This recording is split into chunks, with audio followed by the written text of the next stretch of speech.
ములక్కాడ టమాటా ఇంకా పూల్ మకాని మంచి కాంబినేషన్ ఉన్న కర్రీ. మరి ఎలా ప్రిపేర్ చేయాలో చూద్దామా. ఇక్కడ పూల్ మకాని తీసుకున్నాను, ములక్కాయలు కట్ చేసుకుని పెట్టుకున్నాను, 2 ఉల్లిపాయలు, 2 టమాటాలు, ఇంకా 4 పచ్చిమిర్చి కూడా కట్ చేసుకొని పెట్టుకున్నాను.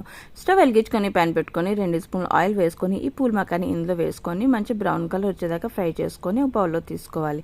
అదే ప్యాన్లో మళ్ళీ కొద్దిగా ఆయిల్ వేసుకొని ఉల్లిపాయల ముక్కలు, పచ్చిమిర్చి ఇంకా టమాటా కూడా మంచిగా మగ్గనివ్వాలి. ఆ తర్వాత ఇందులో ములక్కాడ ముక్కలు కూడా వేసుకొని కొద్దిగా పసుపు, తగినంత సాల్ట్ కూడా వేసుకొని మంచిగా ఫ్రై అవనివ్వాలి. ఆ తర్వాత 1 స్పూన్ వరకు అల్లం వెల్లిపాయ పేస్ట్, 1 స్పూన్ ధనియాల పొడి, 1/2 స్పూన్ జీలకర్ర పొడి, ఇంకా 1/2 స్పూన్ గరం మసాలా వేసుకొని మంచిగా మిక్స్ చేసుకోవాలి. ఈ పూల్ మకాని ఇందులో వేసుకొని మంచిగా ఫ్రై అవనివ్వాలి.